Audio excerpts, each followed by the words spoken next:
Hey boys and girls, today we are going to start our very own snow day self-portrait. We listened to the story So Much Snow about a girl who tries to go to school in a blizzard and gets frozen solid. Today we are going to be starting by drawing our face for our own self-portrait, and eventually we get to design our own winter attire, some hats, gloves, some cozy scarves with patterns, but we have to draw our person first. So, to get started, drawing a self-portrait is a picture of nobody else but yourself. Hey boys and girls, today we are going to start drawing our own snowy day self-portrait. So, we have to start by drawing our awesome self. That's why it's called a self-portrait. And to do that, you need one piece of paper and a pencil with an eraser. Before we start, you should always write your name on your paper and your teacher code, which would be 1, and then your teacher's initial, and circle it. When you've done that, flip it over and we can get started. So, to start, I posted on Canvas this handout about how to draw a face. So we're going to take it step by step. It is there if you want to print it out and look at it or look at it from a computer, but I'm going to take you through step by step. So our first step is to draw the U for the face. So in the middle of your picture, we're going to draw a big letter U. You can see I'm tracing it with my finger first, and now I'm ready to draw it, a big letter U. All right. At the side of our letter U, we need to add some ears. Our ears are semicircles.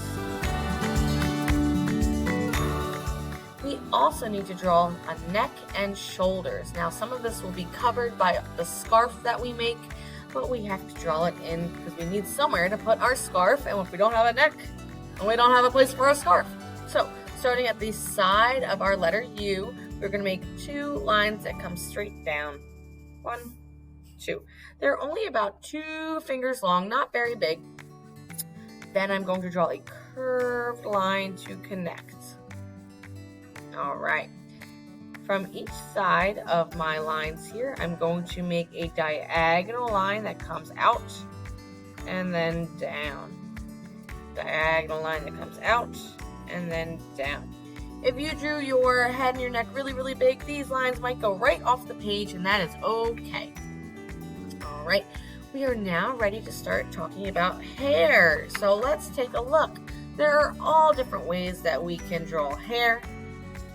So think about, what does your hair look like? Is it curly and wavy? Do you like to wear it up? Is it in braids? Does it stand off the top of your head? Okay, so there's all different kinds. Maybe you have bangs. Maybe you swoop it to the side. Okay, so we're going to start by drawing our hairline. Our hairline is where our hair starts. So if you have hair that comes down in front of your forehead, it might be a jaggy line like this, a little zigzag, or maybe it's a bit smoother. So think about what your hair looks like. Mine, I part on the side, and it comes all the way down to the ears. Make sure that your hair comes down to your ears because that's where it starts. You don't want to look bald. Okay, so here is my hairline. Next, I need to draw the top of my hair. Again, some of this will get covered up by the hat or the earmuffs that we use, but it's always good to draw them out first. So at the top here, I'm going to make a curved line. My hair is fairly smooth and straight, so it's going to be smooth and straight all the way down. If you have different hair, maybe yours is smooth and straight too, but it's short. Maybe you would use some bumpy lines because you have curly hair, or maybe some zigzag lines on top because your hair stands up every which way. If you're not sure what your hair looks like, it's always good to look in a mirror. Look at your hair and your beautiful face and figure out, what does my hair look like? This guy looks like Harry Potter. Okay, so we have our hair coming down to our shoulders here, or at least mine is. Maybe yours is shorter. Okay, next we need to think about our face. We need to draw some eyes. You can draw your eyes open, they can be closed like you're smiling, or maybe because you're outside, you're just enjoying the cold air. So let's talk about drawing some eyes. Let's look at some more examples. Open eyes, closed eyes, little dots. However you want to draw your eyes is okay. I'm going to draw my eyes. Let's see, how do I want to draw my eyes? How do I want to draw my eyes? I think I want my eyes open. I'm going to draw one circle over here. And it's in about the middle of your head, kind of next to your ears. One over there. Okay. And I'm going to draw a line on top for my eyelid. You don't have to draw it this way. You can draw it however you want. And some eyelashes.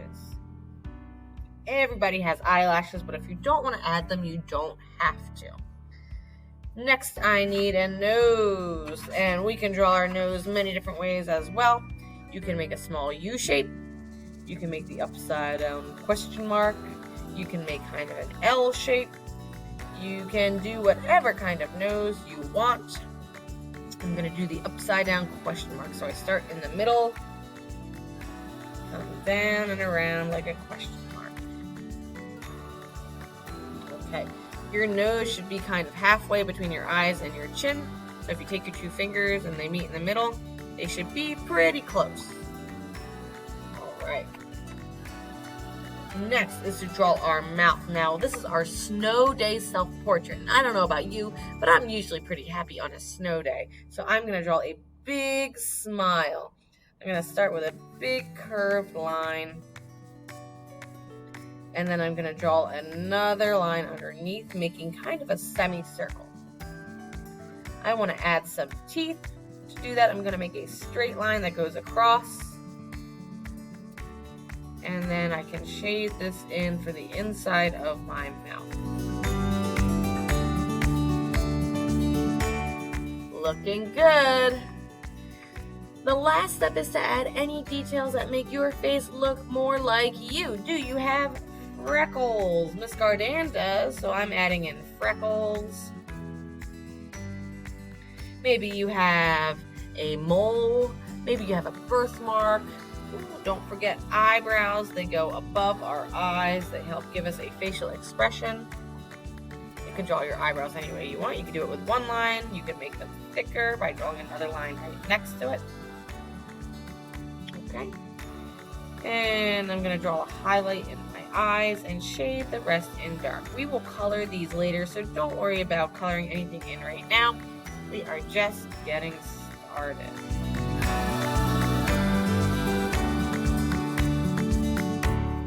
You can also add lines in your hair for texture.